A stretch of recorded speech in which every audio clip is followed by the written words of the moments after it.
Hello students, good morning. How are you my dears? कैसे हो प्यारे बच्चों? क्लास 8 की बात कर रहा हूँ और आपका टॉपिक चल रहा है आर्टिकल्स। क्लास 8 में मैंने आपको बताए थे there are two types of articles in English, but in today's grammar the third type zero article is also in exist. Now we will study the article indefinite article. I have told you two types of article, definite, indefinite. Indefinite articles are two types, a and n, and definite article is the. Previous class में मैंने आपको बताया था कि हम ए और N और T H E दी को कैसे प्रोनाउंस करते हैं. How do you pronounce these articles? A and an are also pronounced as a and an, while the is pronounced as the and the. Today we will study about a and n. These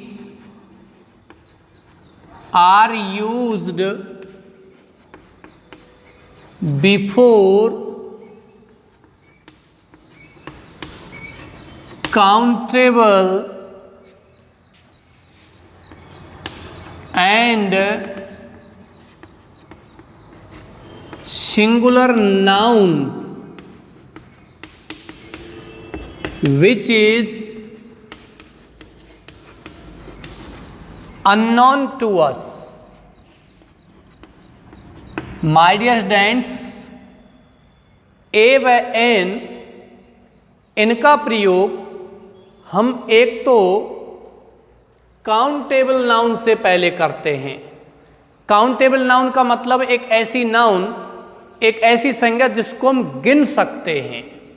गिनी जा सकने वाली संज्ञाओं से पहले हम इनका प्रयोग करते हैं. एक तो आपको ये ध्यान रखना है और दूसरा आपको ध्यान रखना है कि वो नाउन सिंगुलर होनी चाहिए. वी नेवर यूज ए और एन बिफोर प्लुरल नाउन, क्योंकि ए और एन का मतलब होता है एक, तो किसी एक के लिए करते हैं.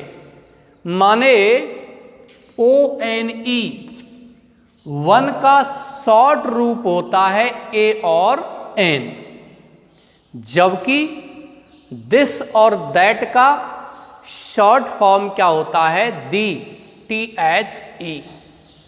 वन का शॉर्ट फॉर्म क्या होता है? दूसरा शॉर्ट रूप क्या होता है? ए और एन. ओके.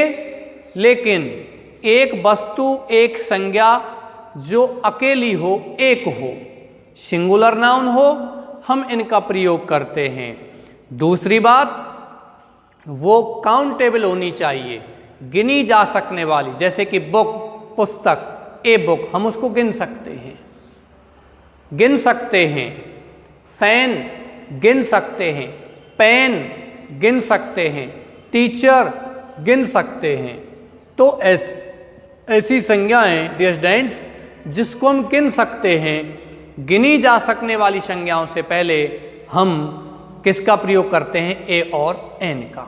जबकि नहीं गिनी जा सकने वाली संज्ञाओं से पहले हम किसका प्रयोग करते हैं? जो संज्ञाएं गिनी नहीं जा सकती हैं उसके लिए हम दी का प्रयोग करते हैं. लेकिन दी का प्रयोग ऐसी संज्ञाओं से पहले करते हैं जिनको गिन सकते हैं, और ऐसी संज्ञाओं से पहले करते हैं जिनको हम नहीं गिन सकते हैं. ओके डियर स्टूडेंट्स, तो यहाँ ए और एन का प्रयोग हम दो रूप आपको ध्यान रखने हैं. नंबर एक तो काउंटेबल नाउन होनी चाहिए और नंबर दूसरा होनी चाहिए singular.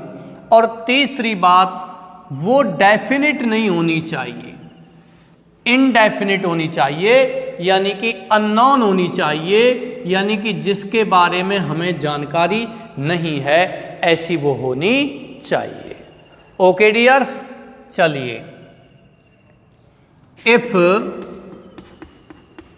The first letter of the noun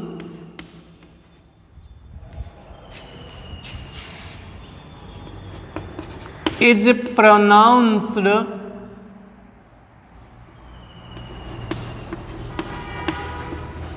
as a vowel, then we use an, and consonant is pronounced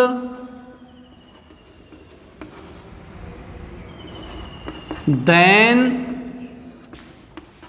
we use a। Okay dears, यदि कोई भी संज्ञा जो हमारे लिए अज्ञात है, जो हमारे लिए अनजानी है, जिसके बारे में हमें कोई जानकारी नहीं है, उसके लिए हम किसका प्रयोग करते हैं? ए व एन का। एक वचन होनी चाहिए, गिनी जा सकने वाली संज्ञा होनी चाहिए। दूसरी यदि हम बात करते हैं तो दूसरी बात आपकी ये है कॉन्सोनेंट, यानी कि कोई भी संज्ञा जिसके आगे हम इसका प्रयोग कर रहे हैं, उसका पहले अक्षर का उच्चारण, first letter of the noun is pronounced, यदि उस संज्ञा का पहला अक्षर उच्चारण किया जाए एज ए वाउल, एक स्वर के रूप में, तो हम एन लगाते हैं, और कॉन्सोनेंट यानी कि व्यंजन के रूप में तो हम ए लगाते हैं। जैसे कि बताइए, PARROT पैरट, क्या लगाएंगे इसमें?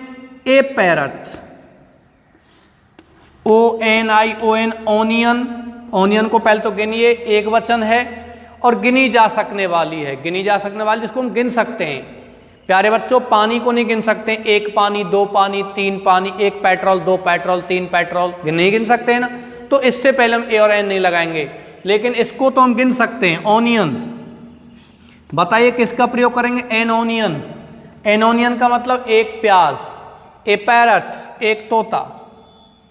ए पीकॉक, PEACOCK, बताइए क्या लगाएंगे इसमें? ए लगाएंगे। इसके अलावा भी हम और जो बात करते हैं वो ये है, जैसे कि यूनिवर्सिटी, UNIVERSITY। प्यारे बच्चों, आपको ये नहीं देखना है POP, ये नहीं देखना है, आपको इनका उच्चारण देखना है। जैसे पैरट का उच्चारण क्या हो गया? पै। ओनियन का क्या हो गया? ओ।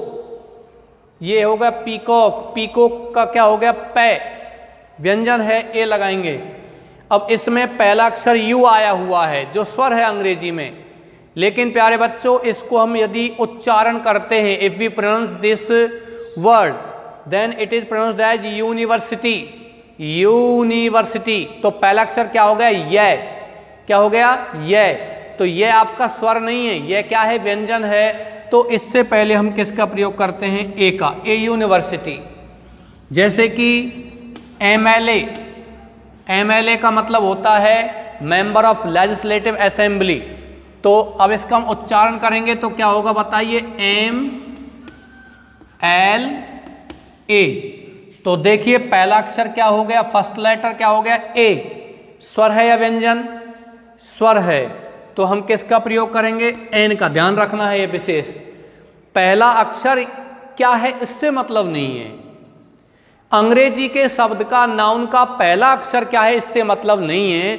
उस नाउन का पहले अक्षर का उच्चारण क्या है इससे मतलब है। तो इसका उच्चारण, प्रोनाउंसिएशन क्या हो गया? MLA। ये है आपका ए जो स्वर है। ओके, तो आगे हम बात करेंगे, यहां से आगे MLA से आगे जैसे कि SP, तो बताइए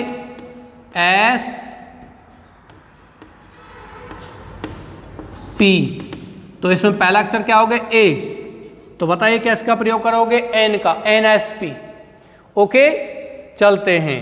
इसके अलावा भी और चीज़ें हैं जिनको हम यहाँ सीखेंगे, जैसे कि बुक, BOOK, पहला अक्षर क्या है B, बुक बै, क्या लगाएंगे A, क्या लगाएंगे A। इस तरीके से आपका ये बनेगा। मैं आशा करता हूँ आपको ये समझ में आ रहा है। पेन, ए पेन, पहला अक्षर क्या है पै, तो ध्यान रखना है पहले अक्षर का उच्चारण। जैसे कि इसकी हम बात करते हैं तो इसमें यूनिवर्सिटी, यूनिवर्सिटी, तो इसमें पहला अक्षर क्या होगा ये क्या है व्यंजन है, इसलिए हम किसका प्रयोग करेंगे ए का, किसका प्रयोग करेंगे ए, ये ध्यान रखना है। ओके बच्चों, ये आज की आपकी क्लास कंप्लीट हो चुकी है। नेक्स्ट क्लास में, नेक्स्ट सेशन में हम बात करेंगे THED के बारे में, the use of the, how और in which conditions we use THE। Okay dears, आप इसको कॉपी कर सकते हो, उतार सकते हो। इसी के साथ मैं आशा करता हूँ कि आप बहुत अच्छे से पढ़ रहे हैं, मेहनत कर रहे हैं। इसी के साथ मैं क्लास को समाप्त करता हूँ। Thanks a lot.